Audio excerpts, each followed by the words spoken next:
Hello, my name is John Gauthier. I'm the Baltimore Suburban District Administrator. I'm going to be taking you through the 2023 Clergy Compensation Worksheet. First, we're going to start by navigating to the conference website, going to Church Conference Forms, and finding the Clergy Compensation Report. For tonight, we're going to be using the multi-church charge form, but the information included in this will be the same as the information needed for the single church. So go ahead and click on that. It'll initiate a download. You'll see that down here. Go ahead and click on that, and it will take you to Microsoft Excel.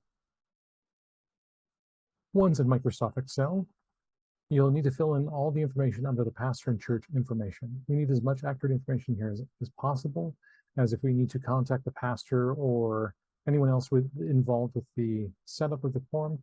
It'll be most easily available if we know the church's names and such accurately.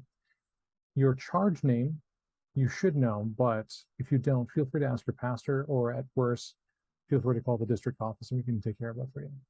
Moving on, make sure you have accurate church numbers. Again, if you don't know this information, please feel free to contact the district office. Your full church names are important, and the little short name here is for the headings that are going to go over each of the columns as we are moving down the form. Moving on, the form submitter information is also very important. If an error is found or a correction needs to be made, we need to know who to contact in order to make sure that this is done correctly, or to ask questions as to why something was done a certain way. Worksheet 1 is non-housing compensation paid directly to the pastor for the upcoming year. This is typically just the cash salary, as I've identified here, but on occasion, some churches will pay self-employment tax payments for the pastor, or the pastor may be receiving other compensation in the way of bonuses and gifts. This is all monetary. Like if you give a Christmas bonus to the pastor, or an envelope of cash is taken for the pastor at a certain time throughout the year, then that's where that would be identified.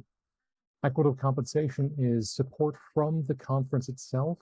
Again, this is something you guys should be fully aware of, but if you have any questions about this, please contact the pastor or contact the finance chair. They should both be aware of this. Other support identifies any conference or regional support given to the pastor for compensation purposes. So at the end of this worksheet, you have total housing compensation for the pastor identified there. Worksheet 2 is other compensation items paid by the church on behalf of the pastor. This is typically never filled in. It's important to know that most of these things are the pastor's obligation, and it would be a form of additional compensation for the pastor to be paid, the pastor's portion to be paid by the church. Specifically, any after-tax UMPIP or WOTH payments, any pre-tax UMPIP payments, flexible spending account contributions, or other insurance premiums, or health flex premiums paid by the pastor that are being picked up by the church. This is not the $10,680 that the church would normally be paying by themselves if the pastor's enrolled in health flex. So we've added a flag this year. So if you accidentally put in the $10,680, you will see a note saying, please do not identify this as the pastor's portion, for it is not the same number. So again, these are specifically only things that the church is paying on behalf of the pastor. Moving on, housing compensation. It's important for you guys to know whether or not you guys are offering housing compensation, or if the pastor is going to be living in a parsonage. If the pastor is living in a parsonage, it will actually negate the ability to add housing allowance. There are a few occasions where housing allowance is in addition to a pastor living in a parsonage, but this is very rare. If that is the case for your church, please let the district office know as quickly as possible. Otherwise, it is either housing allowance or a parsonage. In this case, this pastor is receiving the minimum housing allowance of $21,394. This pastor is a full-time, full elder, and so this is the appropriate amounts to put in for housing allowance. Now, this may vary a little bit depending on the situation, and your SPRC finance chair and pastor should have worked this out already as part of the compensation package. Just one note, if you are in fact offering a parsonage, you'll notice a number shows up in the housing compensation area. Now that number is 25% of the compensation total. We know that the expenses for any parsonage are far greater than that typically per year. And this is kind of a rough number for appointment purposes only. So for the case of his or her actual compensation, you can disregard that number. It is only for the purposes of appointment and does not instigate an obligation for the church. But for our purposes today, we're going to be using just housing allowance. Moving on to worksheet 4, the total expected accountable reimbursement.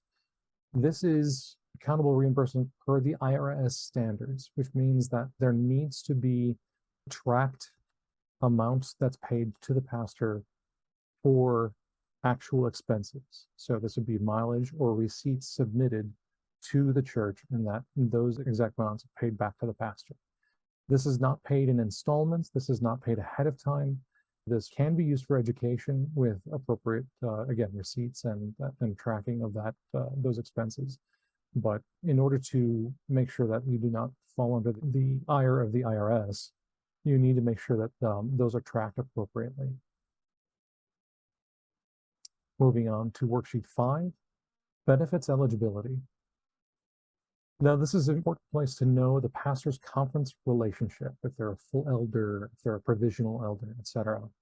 This is really important to have an accurate identification of this, because this will affect the pension eligibility and the calculations for the pension.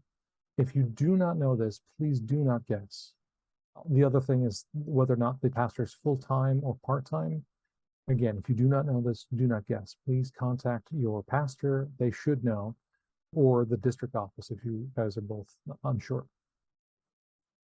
You'll notice if I change something here, for instance, I'm going to change this pastor to quarter time, they become not eligible under several of the things, and UMPIP becomes optional. If I go back to full-time, UMPIP is still optional, but CRSP, Life Options, and Health Flex are all now required. In the case of optional items for CRSP, CPP, and Life Options or Health Flex, you will need to identify whether or not the pastor is participating. If they're required or ineligible, then they will automatically be populated down to the last page. You do not need to identify this over here. This part of worksheet 5 is specifically to go over what is being calculated for each of these categories for your information. Give some explanations as to what each of these are as you go through. If you have any questions, please feel free to contact Karen Conroy in the benefits office or contact the district office.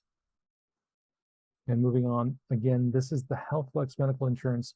If your pastor is enrolled, your church automatically will be charged $10,680 per year. This does not go into worksheet 2. I need to make sure that there's no confusion about that at all.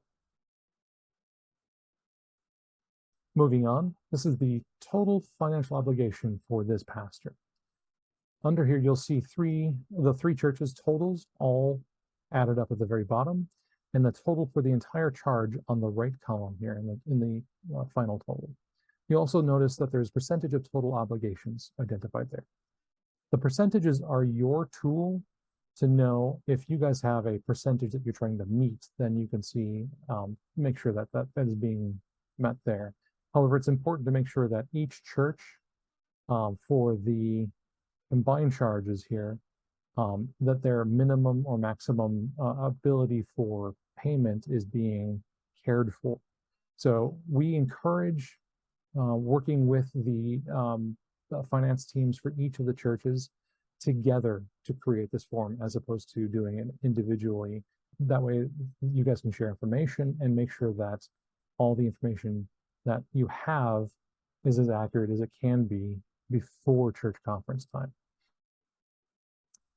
So here you'll see we all have also created a system of flags on the left side here.